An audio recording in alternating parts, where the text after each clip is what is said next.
Welcome back to the podcast. This is Your Life is a Lie, and Here's Why with Bray, Sean, and Rye. Today we're talking about movies. We got a lot of topics on movies today. Yes, sir. So boys, what makes a good movie, first of all? Sean? Yeah, I'll take that. For me, what makes a good movie? For any art form, it's all about what you can make your audience feel. So if a good director, they know what it takes to, bring a certain tone or certain mood to their movie. So I would say a consistent tone. Well, not just a consistent tone, like a consistent tone. A movie that for me, I think a good movie that brings more questions than answers is a good movie. I don't really like a film that's, just blatantly stating it's a message that it's trying to get across. I think a movie's better by just showing examples of, situations that need to be further questioned and looked at. Okay, so just to question what you're saying. So at the end of the movie, you want to have more questions than answers? Yes. So you like a cliffhanger? So yeah, well, not necessarily like that, but if you can have a movie that gives you an experience that makes you think of something that you wouldn't usually think about. Okay. So if I'll just throw in my personal favorite movie, for example, No Country for Old Men. In that movie, they really explore what was I saying? They really explore modern day crime, how crime has always been around, and an older generation that older generations may not fully understand today's crime. Okay. So it explores, how different generations handle, the evils of the world, and then it also, makes a statement that that evil has always been there. So basically, it makes you think about it. Yeah. See, so that's my point. If you can, a good film, makes you think about something that maybe you wouldn't think about usually. Ryan, what do you think? Yeah, I love that for sure. What sticks out to me, without retreading what Sean said, because I agree completely. But what makes a movie, what makes you feel something? You know what I mean? Is emotion. To feel something. Is just basic human feelings. You know what I mean? If a movie can effectively make me feel sad or make me feel sympathetic or happy for the character or whatever, then that's world class, acting and filming and direction, things like that. So, I don't really like to turn my brain off and, try to enjoy a movie. Mm-hmm. But if I can have a good time with a movie and then have something to think about, I love that. That's what makes a good movie to me. So. Yeah, I don't like when movies are too simple. There's a difference. You can have a simple movie that's for kids. Yeah. That's different, but it's a movie that's almost too simple, doesn't make you think at all. You can turn your brain off, just watch it, and you get it.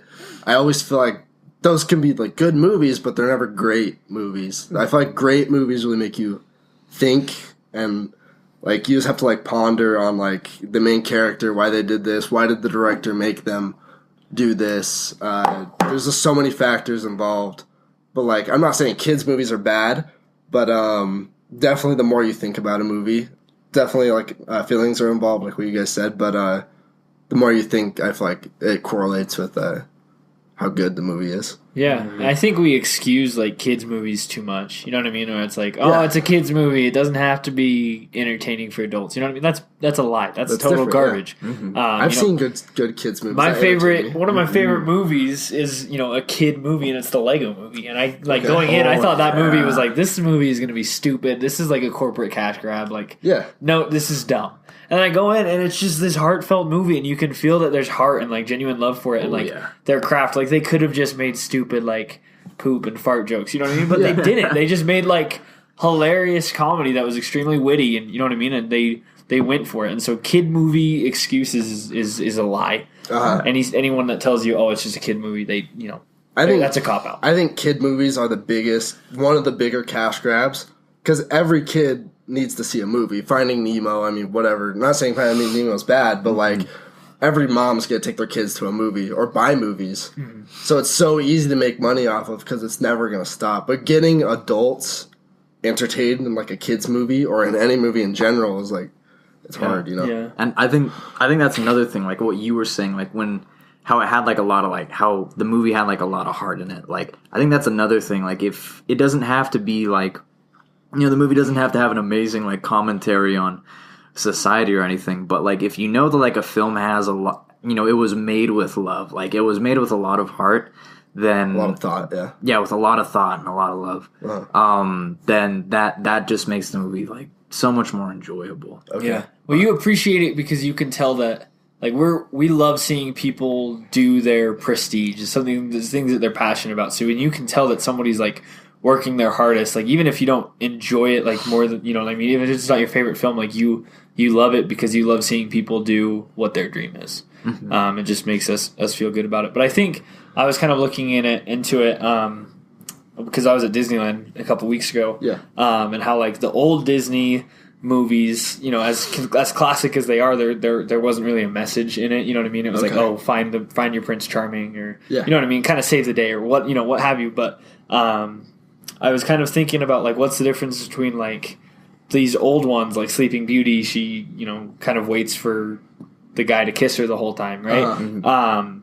And then versus like Frozen, which isn't my favorite movie by any means. I really don't enjoy it that much, but like the narrative of it is more, go out and do something and be who you are, you know what I mean? And kind of like the change, it was like a postmodernism change to it. And so it's kind of weird that I think the last couple of Disney movies have had like a different mentality to them, you know what I mean? Like Coco, which they have to change. Yeah. Mm-hmm. There's so many, they have to change something. Yeah. Sorry, go on. Yeah, great question. Wait, did you get...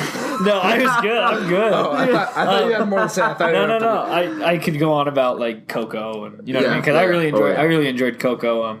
About like it was weird because I didn't really like agree with the message at first, because I guess, have you both seen it or no? I have not seen it. No. So I mean, the big focus at the beginning is he loves music, but his family, his whole family, his whole extended family, they all live together, but they've all sworn off music because their like great grandfather was a musician who abandoned the family, right? And so they sworn off music. And to me, that was like, oh yeah, screw the family, like just go out and achieve your dream of being a rock star. You know what I mean? Yeah. And so it was harder for me to identify, but it's really just like a heartfelt film about, about family, about loving, and kind of being who you are still meant to be. You don't have to give up your family to be a musician, or you don't have to, to follow your dreams. So okay. So I have a question for you guys. So you're both interested in movies, obviously. For sure. Very. I know you guys watch a lot more movies than I do. At least I assume. Sean, I know you do like filming. You do some filming, or you enjoy filming. I guess. You would like to. It's been a long time since I've filmed anything, but I still love film. With burning passion. So have you made a film before?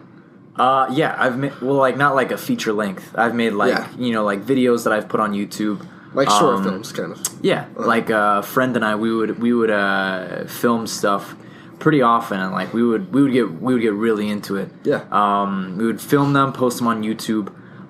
We had a pretty good following of like our friends and family and stuff. Okay. So, yeah, it's a really fun process. Okay. So, Ryan, I know you. I don't know. Do you film? Have you ever made a film before? No. Sean and I keep talking about it, and we just never get around to it. Yeah. It does. It takes a lot of time. Dude, I know that Ryan would make a great director. Like, okay, with some immersion and practice, he could make a really good director. We'll see. I think I'll end up like Tommy Wiseau or something. I'll just get off the deep end and like start throwing birds at people. I'll have to show my ass to sell the movie. I don't know. I'm terrified of what I could become. But I think good and bad things can be learned from the legendary Tommy Wiseau. Okay, but that's another conversation for another podcast. That's a whole podcast, Tommy. We can get him online. It's a whole universe of discussion. Hello, podcast. Today we're talking film. A genius, an actor, a director. He's a package, really. Yeah, that is a conversation for when we can get Tommy on the podcast. So if anybody has connections, in Hollywood to Tommy himself, let us know. We'll give you our number. So basically, you guys are both really interested in film. I love movies. I don't think I'm as involved as you guys. I love a good movie. But the real question is, if you guys had enough time and money and effort, do you guys think you could create a good film, or how hard do you think it would be? It would be so hard. I don't think that I could. Do you think it's something you could just dump money into and you just get a good film? You just have these amazing actors, you have everything, you have all the infinite film and infinite funds.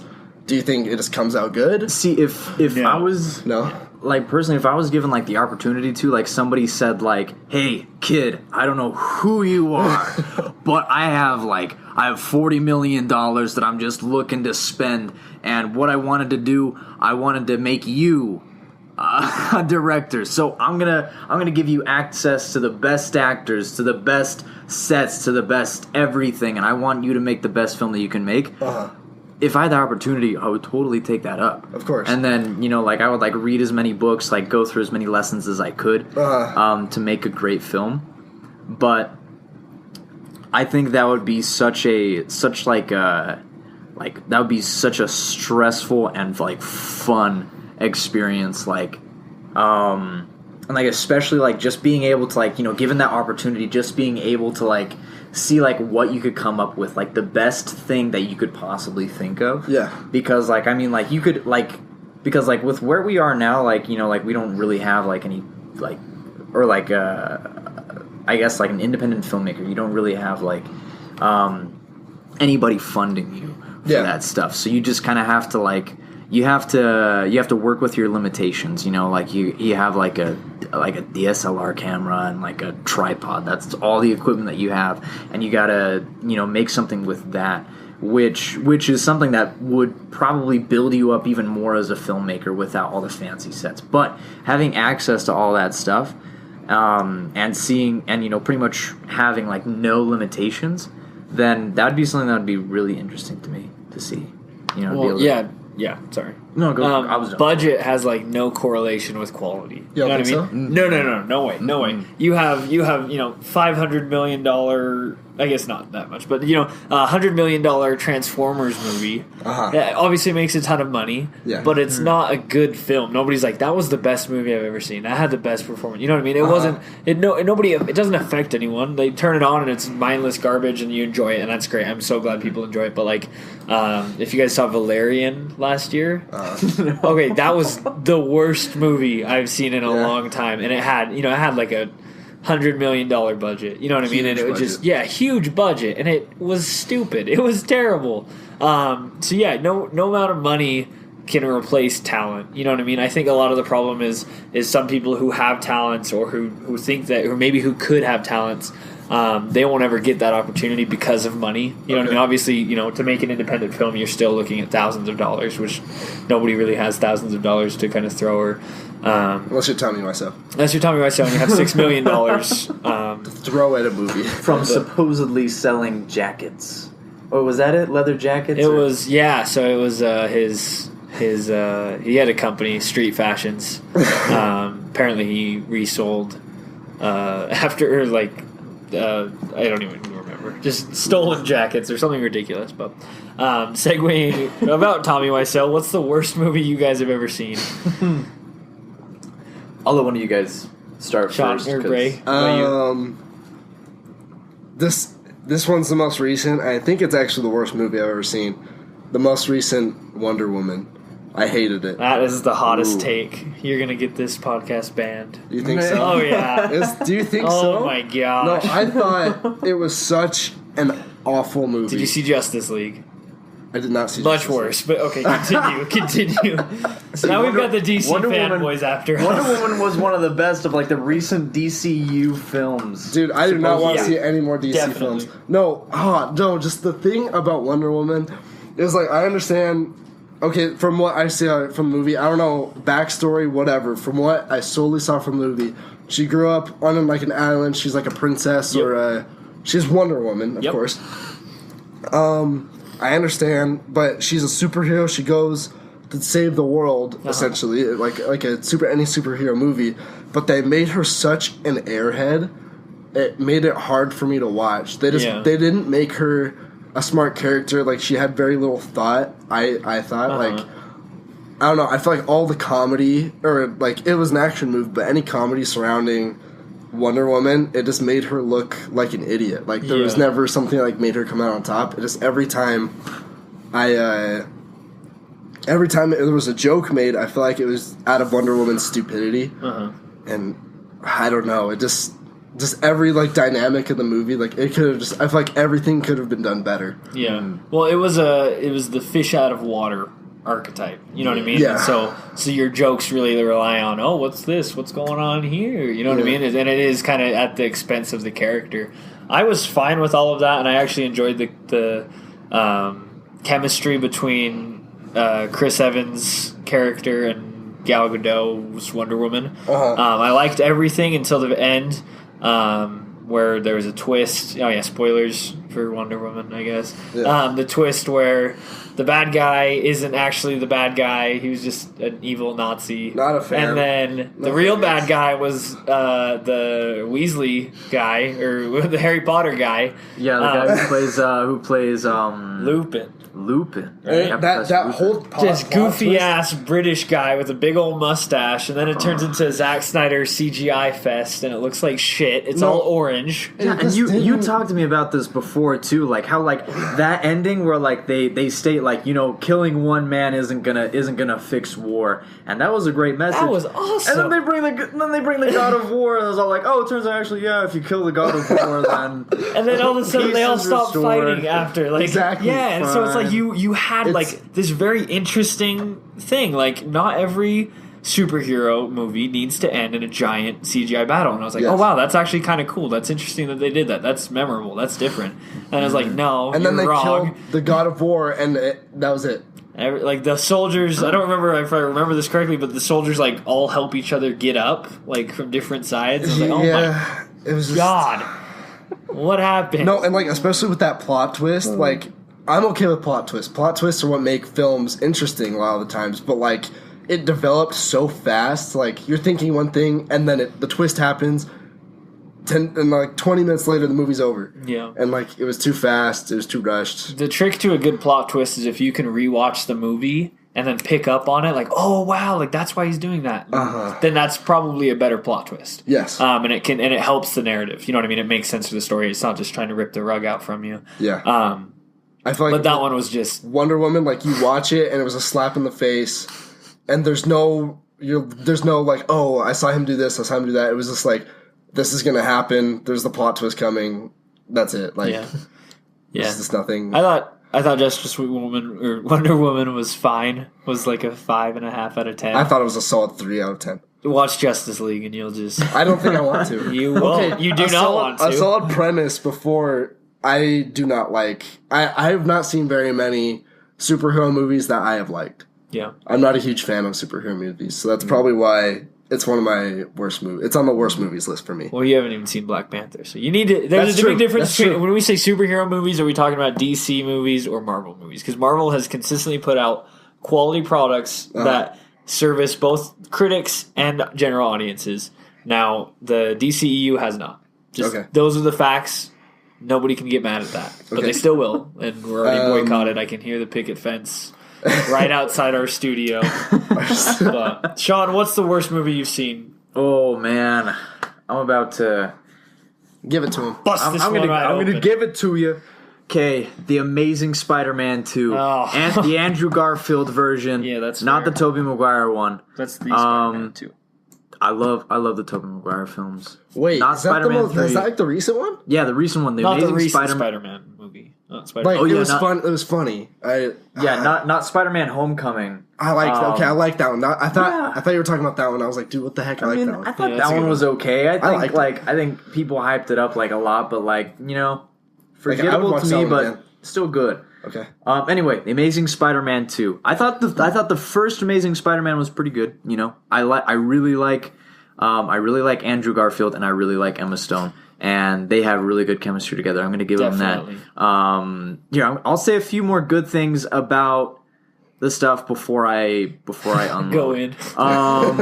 Give it to him. Yeah. So the first film, it had some moments in it that I liked, that I really liked. It had good action. I did like the suit. They kind of changed it back in the second one back to like the normal looking one, which I thought was pretty cool too.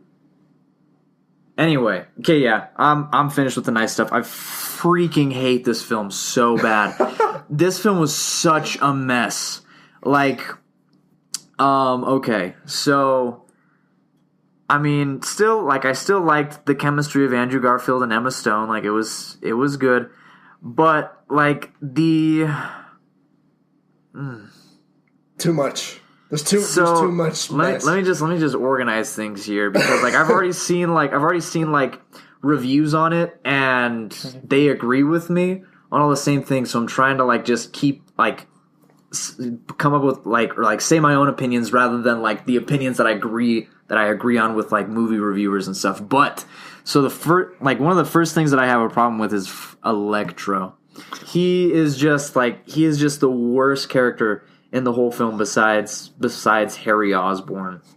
He does not make any sense. His whole arc, he becomes a villain because he was nobody cares about me, nobody notices me or anything, and then he decides I'm gonna destroy everything, which I guess is people do that, but he just was not convincing. He was a Saturday morning cartoon, yar, you all will understand my pain or you'll die or something like that. Anyway, and then whatever the actor's name is who played Harry Osborn, that guy Dane DeHaan. Dane DeHaan. The only film that I've seen him fit in was Chronicle, and that movie is awesome. It is cool. But in The Amazing Spider-Man 2, he just has this voice. I feel like he is just trying too hard to speak with a deep voice. I feel like he's not talking with his real voice. He kind of has I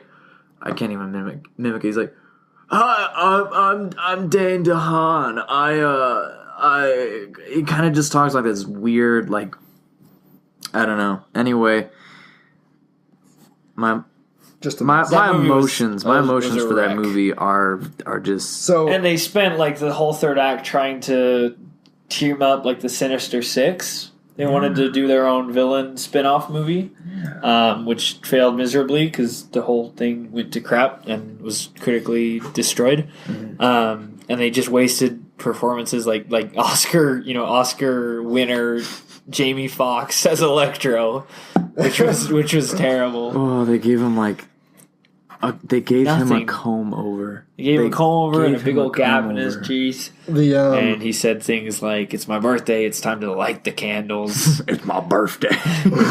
It's my birthday. Yeah, no, it was boy Jamie. So I'm obviously not very educated on superheroes. Is this DC or is this Marvel? This was Sony.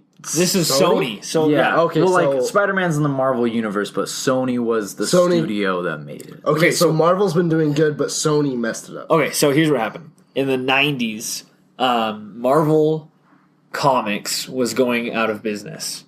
And so they started selling off their movie rights. And so they sold the X-Men and Fantastic Four. They sold those guys to Fox. Okay. They sold Spider-Man to Sony. And then they sold the DC to Warner Bros. Okay. They sold all the DC or I guess that's I wasn't aware. That's not Marvel. That's a lie. So but DC is Warner Brothers. But then I don't remember who exactly went. It didn't go straight to Disney at the time. But in 2010, Disney got the rights to Marvel's characters for the most part. A good amount of them. Like we have like Iron Man, Captain America, the big ones. The big ones that we have now. They weren't always big. Like if you tried to make an Iron Man movie 20 years ago, they did, and it didn't do anything. You know what I mean? It wasn't a cultural thing. And so you have these last couple of years, you've had all these different movies that aren't always connected. And so there's only like 18 Marvel Cinematic Universe movies that are like Infinity War, Avengers, things like that. And so for a while, you had movies that were separate, like the X-Men movies that were superhero movies but weren't connected. And so that's why you kind of have this big rivet in like quality and style and tone and things like that. And so that Sony one, that was the last Spider-Man movie Sony made. Okay, so who made Homecoming? That was Disney. Because Disney made a deal. Disney made a deal with Sony saying, "Hey, you'll get like all the money. We just want to use him in our movies, pretty much." Okay, so Disney did. I think Disney did it right. I liked Homecoming. I agree. I didn't. I don't think I saw 2, but from what it sounds like, it's pretty bad. It's a steaming pile of dung. Yeah, it's not great. But Ryan, worst movie you've ever seen. It also has Dane DeHaan. It's called A Cure for Wellness. Also, really not a superhero movie. It was bad. Like, that's probably the worst one in recent. Because I remember me and some friends, my girlfriend saw it.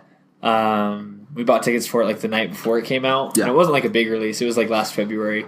And we just bought tickets because we were at dinner. Like, what do you guys want to do tonight? Oh, let's go see that Cure for Wellness. It looks good. Because the trailers kind of made it look like Shutter Island. Okay. Kind of interesting. I remember being excited for that movie too. Yeah. And the cinematography is absolutely beautiful. Yeah, if you look up stills for it, it's awesome. But it was like this convoluted mess. It was like 3 hours long. I felt like the last hour it ended like 5 times. Really? And it was just the stupidest movie I've ever seen. So what is the premise of the movie? I haven't seen the movie. I don't remember any trailers. This businessman played by Dan DeHaan, who shouldn't have been played by Dan DeHaan, is all dark and brooding, and he's like, "Hey, where's our owner?" And they're like, "Oh, he went to a company or a sanctuary retreat. Like these people go to the spa in the mountains for like a week or 2." And they're like, "But he hasn't been back for 2 weeks, so you need to go get him."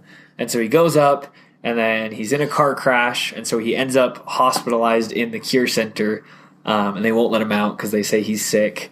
And so he's trying to get out and trying to find answers, and it's very bad, and the ending is very dumb and very weird, and it has nothing to do with anything. Yeah, and it's bad. It's not good. Okay, even from like you explaining it, like I still almost don't know what's going on. Yeah, like you don't know what's going on for the whole movie. Like you watch the movie, you're like, what the shit is going on? And I'm not saying like you explained it bad. It just sounds like you like even from watching it and like feeling it, like you like what you said, like you don't know what's going on. Like, I guess that's why it's not a good film, is because you don't understand. Some people liked it. I don't know how. Everyone I've ever talked to did not like it. So, okay. Yeah. That's sad, because when I saw the trailer, I was excited for that, too. But it didn't work. Let's see. I like the next question. Like, I think that's a good one to kind of have a middle point or stopping point. But if someone were to make a movie about your life, what genre would it be? Who would play you, and why? Sean? Okay, I'll start us off. If somebody were to make a film about my life, it would probably be a war film. Whoa. Starring Tom Hanks. Wow. Would we de-age Tom Hanks with CGI? I was not expecting this at all. We would make him shorter. And, okay, no. Okay. Wait, are you saying your life is a war? Well, it's all about capturing the essence. So we're not looking for someone who looks like Sean or acts like Sean. It's the feeling. It's the essence of Sean, for sure. So the goal would be to make it nothing like my life. But it's my life. Okay, no. Okay, I'll answer this seriously now. But, okay. So I would say it would have to be either. It would probably be a dark comedy. It would be. Yeah. It would be like one of those like. It'd be like a mixture of like. I would say like. Having trouble. would be it'd be a cringe fest, but it'd be like a purposeful, tasteful cringe fest. And then so it's like a lot of satire, like dark, or is it like this dark humor, like yeah? So like there will be some messed up shit throughout, of course, but it's gonna be funny, but it's also going to be very like awkward. So yes, like dark comedy. Okay. And then I would be played by Dan DeHaan. Dan DeHaan. No. Dane. It's Dane DeHaan. Dan DeHaan. Dane DeHaan. Hi, I'm Dan DeHaan. Or did I say Tommy Wiseau? Tommy Wiseau. You sound like him. I would take that. He would. So anyway, I'm Tommy Wiseau. I will be playing the role of Sian Driscoll. That's pretty good. I believe that's how you pronounce the name. Hi, Mark. Maybe like Adrian Brody. Once I age a little bit. Yeah. Adrian Brody. Or Moises Arias from the guy who plays Rico in Hannah Montana. What else was he on? I have no idea. He was in Ender's Game. He played Bonzo in Ender's Game. He was. I know who you're talking about. He was in a bunch of like Disney movies and stuff. Yeah, I think like a dark comedy with a Disney movie kid. Yeah, that'd be cool. That could shows actually his range, gets him out of the Disney kid montage. So that's great. Not that he's a good actor. He just looks like me. Here's what I have pictured for you. Okay, hit me with it. I see you. We'll do like a Rocky film, right, with Rocky. the paintballing circuit. Yeah. Okay. You're played by who would he be played by, Sean? Ooh, I would say maybe. I don't know too many actors. The guy who was in Baby Driver. Baby Driver. I think he would capture the feel of you. Ansel Elgort. Ansel Elgort. Yeah. Ansel Elgort is the ultimate dreamy. man. He would just have to get darker hair and get a bit of a tan. Yeah, I could. That's see if he looks like me. But like, have you seen what that dude can do? Yeah, have you seen his drifts? His Baby Driver? I have not seen Baby Driver, but that dude can like sing and play piano like an absolute god. That's cool. He's like an unreal dancer. Dude. He's like 6'4" or something like that, or like 6'2". That's cool. He's beautiful. So that was my thoughts. Okay. The first one you win the paintball tournament. The second one you lose. You lose against the Russians. And then the third one you come back. A true hero's journey. Okay, Yeah. I see what you're saying. We do a Rockies film. Yeah, whatever. What do you think? What is your answer? I don't know. I think if I was to make a movie about myself, that's the question. To make a movie about myself, I don't know. I almost think I want it to be a comedy, but I don't know. My style of comedy is a lot different than like mainstream comedy. So I don't know. I wouldn't necessarily say dark comedy. I don't edgy? know. Edgy, I guess, But not like in the cringy. it's almost like stand up, if that makes sense. Okay. Like, yeah, I don't know how to put that into words, but like stand up comedy in a movie, I don't know what the premise of the movie would be or anything like that, but just make you laugh, but in like different topics, I guess.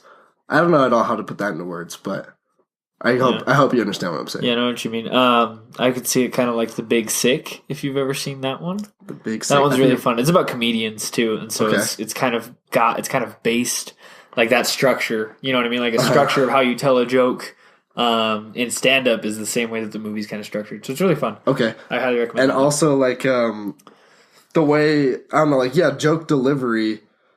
Like I like especially like a lot of people in stand up do this really well. I don't know a lot of the names, but like people can talk about awful things and make it funny, not because it's awful, but because it's a good joke. Just because like that's as well performed.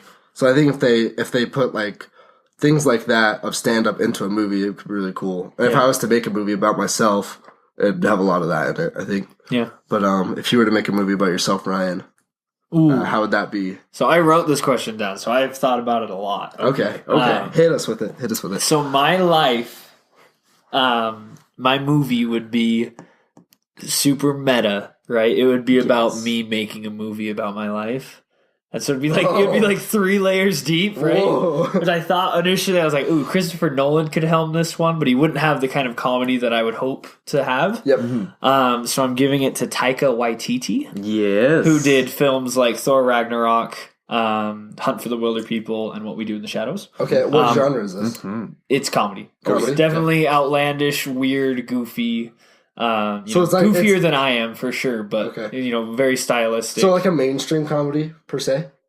Not necessarily. really. It'd be like a quirky, It's like an indie, like a quirky indie comedy. Yeah. Okay. Yeah. Yeah, like the jokes aren't like hit you in the face. They're just like you think about it 10 seconds later. It's like, oh shoot, that was freaking hilarious. Oh my gosh, like you don't bust up laughing, but like you giggle about it because you think about it. Like you don't really laugh at the jokes. You laugh at the personalities of the characters. Yeah, as well, like coupled with the joke per se. Yeah, The joke is kind of their personality for the most part, like how they react to things. Okay. So that would be directed by Taika Waititi, be a quirky comedy. It would be about me making a movie about myself. That's a really interesting. That is very meta. Idea. I know, very meta, as meta as it gets. I would like to have myself played by a younger Ryan Gosling, just because I love him. And I strive to be him to the point where if he plays me, then it's like I'm him. Remind me what Ryan Gosling's in. He's in La La Land. He's in Blade Runner 2049. Huge name. He's in like The Notebook. The Notebook. Oh, got it. He's that guy. He's just absolute dream boy. We name off La La Land and Blade Runner, and then we name off The Notebook. Like, yeah. No comment. So that's who I would be. No, that dude is incredibly subtle and talented. Oh wait, no, maybe Keanu Reeves. I don't know. Maybe. Ooh, okay, wait. Okay, so if we're doing Keanu Reeves, maybe it's gonna be like Ryan Lane, Shadow Recruit. Oh my gosh. Ryan Lane is a sleeper agent, and he's been awoken. Ryan's a Russian spy, but he's gonna revitalize the Russian government through the young minds of people by influencing them by film, and so it's actually a sleeper communism, of course, yes. Propaganda. So wait, the fight against communism or the fight for it, comrade? This comrade has been sleeping for a long time, and somebody woke him up, and he's angry. For sure. I think that was a solid way to end it. Yeah, I think we definitely have a lot more to talk about movies. Oh, yeah. We'll talk about like our best movies. We'll talk about a lot more in another chapter. But I think we're gonna wrap it up for this one. So if you are listening, thank you so much for listening. We will catch you in the next one. See you guys later. Bye. Bye.